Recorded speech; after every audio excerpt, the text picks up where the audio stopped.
Burning.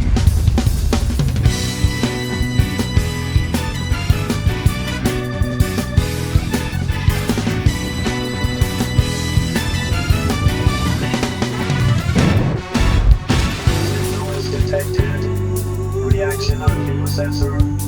February chamber mode loaded. Transfer unit setup completed. Good luck.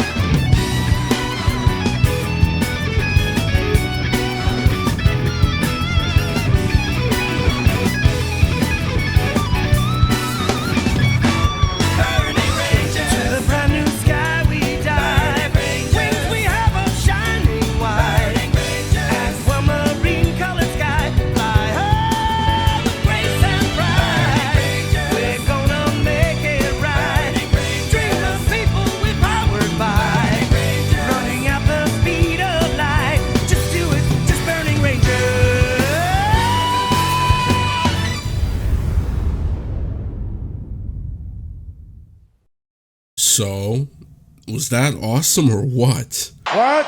Burning Rangers is another late 90s Sega Saturn game made by the acclaimed Sonic Team. I've been curious about this game ever since I did a deep dive on Sonic Team years ago. This game seemed to be one unfortunately destined for obscurity due to being released at the tail end of a failing platform's life cycle.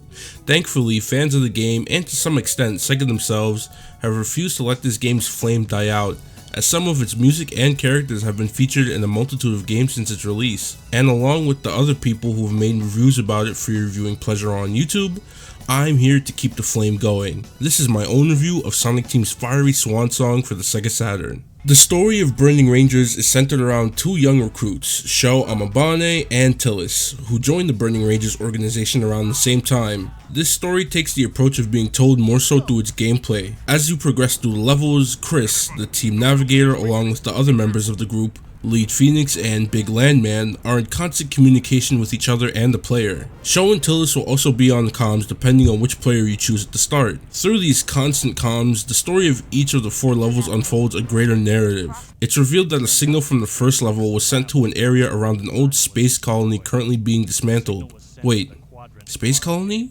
The team head over to the space colony, and as it's being destroyed, it's absorbed by a ship carrying a girl named Ilya Klein, who is on the ship, sealed inside a special hypersleep container due to being infected by an incurable disease that her father and his group of scientists wanted to find a cure for. Her father cloned his consciousness into the ship to help it navigate Earth's orbit and keep Ilya safe. The AI unfortunately began to absorb any materials near it over time, creating a giant impenetrable vessel. The ship Ilya is on had received a signal from the lab, alerting the ship that a cure had been found, but in its current state is sent on a crash course towards Earth. Ilya urges the Burning Rangers to stop the ship's crash course, and they do so. Does this sound familiar to anybody? Any Sonic fans in the room specifically? I got heavy SA2 vibes from this story in the 2 final levels, and I'm for damn sure certain that this being revisited in SA2 is not just some coincidence. Sho and Tillis managed to return to the burning ship, the name of the Rangers' own spaceship, relatively unharmed. Since there are 2 characters to play as, the ending is different depending on who you're playing as. Tillis' ending is more emotional as the rookie is overcome with tears of joy after returning from her job to save the world. Sho plays it cool, telling Reed to chill out while striking his signature pose. I love the story of this game.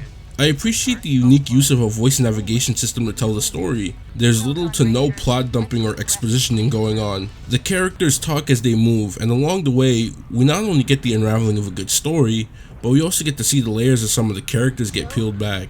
Sho is brash, but he never lets that outshine his determination to help people. In level 2, we see Sho's heroism on full display. I love seeing him and Tillis race to save the children, keeping the adventure fun with their back and forth, but also keeping the urgency up as well. He'll willingly put his life on the line because it was done for him as a child. Sho was rescued by the first generation Burning Rangers unit, but the ranger who promised to meet him again died trying to put out the fire. In level 3, he meets a young boy named Neil and manages to get Neil to safety, making the same promise, but Sho is able to come through and the two meet up once again as seen in the credits of the game. Tillis is like Sho in the sense that she'll die if it means lives are saved due to her sacrifice.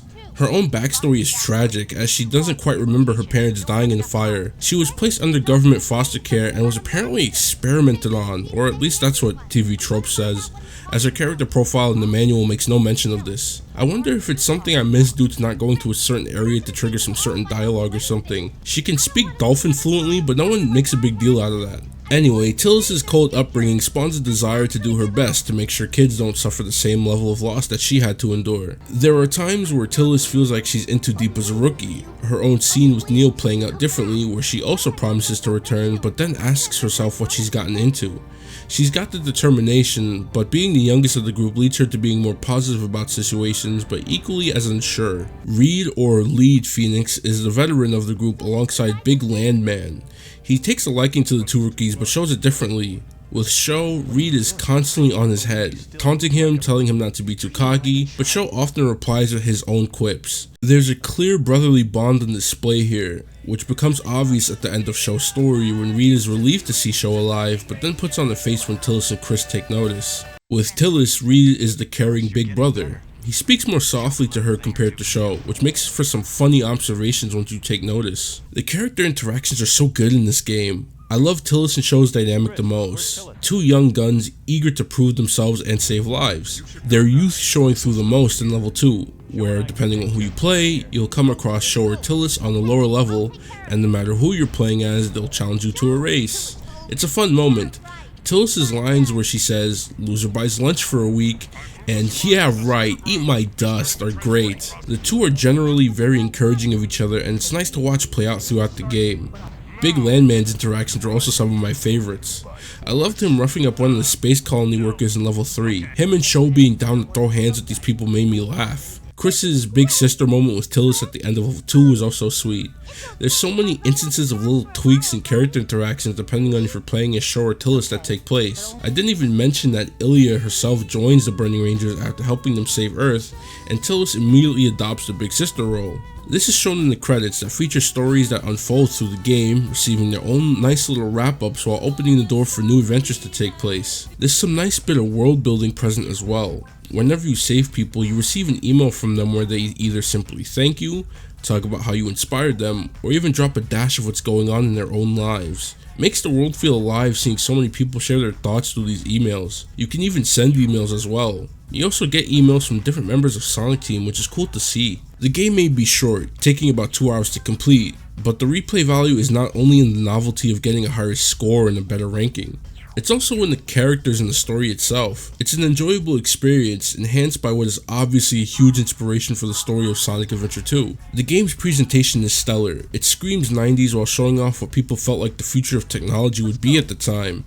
The 90s brand of futuristic aesthetic gives me a nostalgic feeling, and I wasn't the only one who felt this. A few friends watched me play this game, and one of them said the game felt nostalgic to him as well.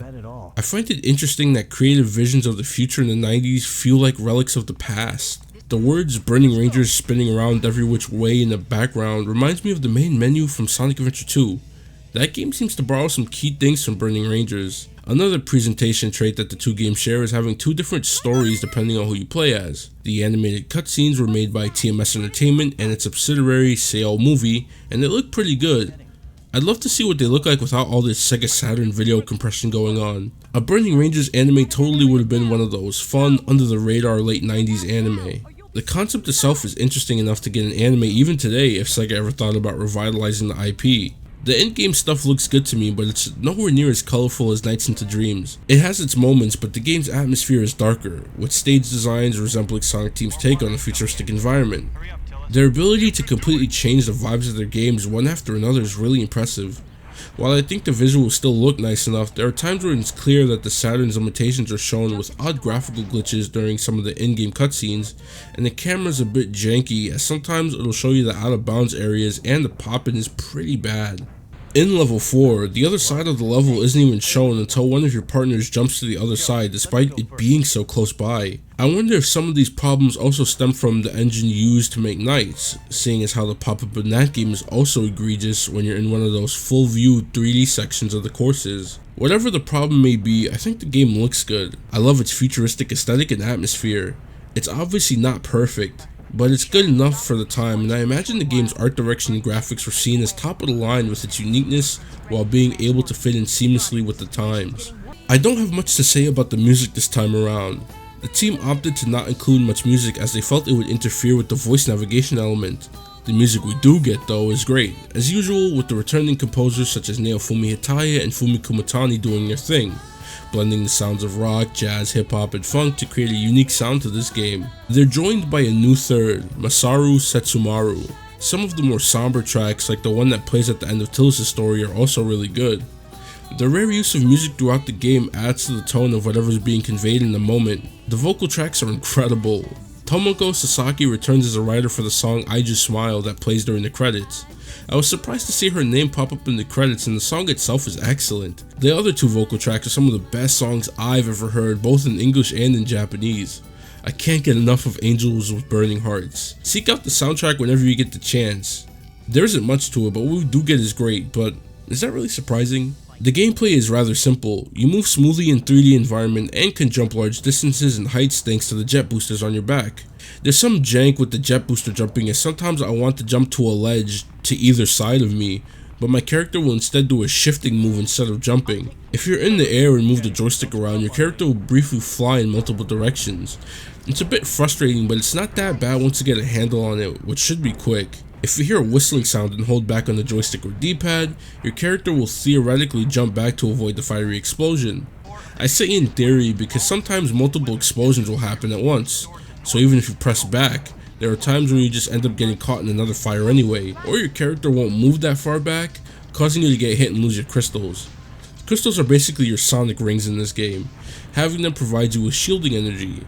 If you have no crystals, it takes anywhere between 1 or 3 hits before you're dead. So make sure you're holding on to as many crystals as possible so if you ever do get hit, you can regain a decent amount back. You can collect crystals that are strewn about through the levels and from fires you put out. These crystals are used to transport survivors to safety, but you need at least 5 to 10 before transporting. You press B to fire a pulse gun that transforms the fire into energy crystals. Holding down the button and releasing lets off a giant pulse bomb attack that easily disposes of any fires, but you're unable to get any crystals as a result. You only want to do this for blue fires, since the regular pulse shot doesn't do anything to quell them. A green fire has a chance of sprouting fireballs at you, so just make sure to put out the green fires quickly. Putting out fires also keeps the limit graph at the top right down. The lower the limit means the safer you are. A higher limit means keep moving, as you're bound to get caught up in a series of random explosions if you stop and even think about putting them out. Once you get past 20%, it's hard to bring it back down, so at that point you're better off just racing through the stage. Robot enemies and bosses can only be defeated using the pulse bomb attack. Once the boss is defeated, you're shown a unique ranking system. The game counts how many crystals you've collected in total, how many survivors you've rescued, and how long it took for you to defeat the boss and your limit. The iconic S rank is featured here for the first time in a Sonic Team game to my knowledge, which is cool to see. Your overall rank depends on how well you do in each category. There's no time score in the areas that precede the boss area, so you're free to explore as much as you want, even with Chris in your ear telling you not to go certain ways. Be careful with exploration, as too much time spent running around and not putting out fires or saving people raises the limit. Since there's no map, you rely on voice navigation from Chris, who will tell you where to go if you press the X button. Sometimes you won't have this luxury, so getting lost with no map or navigation is a good challenge. The levels aren't so ridiculously large that you'll get lost in no time. The routes are usually clear. And that's pretty much the gameplay loop. I know it sounds like I just gave you a dissertation about the gameplay, but trust me, when you're in it, it feels good to play, and it's not nearly as complicated as it may seem from how I'm describing it to you. Nothing requires too much focus or memory dedicated to it. This game is rather easy, as I said earlier. It took me just about 2 hours to complete it. I did it a different way from normal. A regular person might just do all 4 missions as Tillis or Sho, and then switch after they complete a run. I, however, decided to alternate between the characters every stage, as the next stage will unlock for you, meaning that if you do level 1 as Sho, level 2 would be unlocked for Tillis. I of course ended up playing every level as each character, but I wonder if that was a design oversight. The game's arcade-like nature makes it so that it doesn't even lock you into anyone's story for its entire duration. You get to see your score at the end of every level, not after doing all 4 levels, so the option to end the game, choose a different character, and continue on is there. Regardless of how you choose to play, the gameplay of Burning Rangers is great. It's simple, it's effective, it's fun. What more could you ask for? Burning Rangers, much like Nights into Dreams, is one of the most unique games I've ever played. My friends and I talked about how we've never seen a game about firefighters before. That, on top of it taking place in the future and some parts in space, lends to a creative blend that Sonic Team had shown themselves to be more than capable of pulling off without anything feeling out of place. Well, I say that, but this fucking dragon creature boss at the end of the game was random as hell. This game does everything well for me. Looks good, plays well even with some of the jank feeling with its jumping, and has a good story. This game feels like a time capsule in the best way possible, especially for me as a Sonic fan. If you're a Sonic fan, I recommend you not only give Burning Rangers a shot, but Nights into Dreams as well. Both of those games are packed with design elements and concepts that we see fleshed out in Sonic Adventure 1 and maximized later in Adventure 2. Adventure 2 specifically feels like the culmination of what Sonic Team were seeking to perfect from the onset once they decide Nights would be a 3D game. I can almost guarantee that you'll gain even more appreciation for the adventure games and 3D Sonic in general when you look back at the groundwork laid out by the original Sonic Team in a game like Burning Rangers. That's it for this review. Any thoughts about this game? You're welcome to share them in the comments below. Shout out to you for watching. Stick around the channel for more game reviews, Sonic goodness, and whatever else I get up to on the channel. I'm out. Peace. They always will.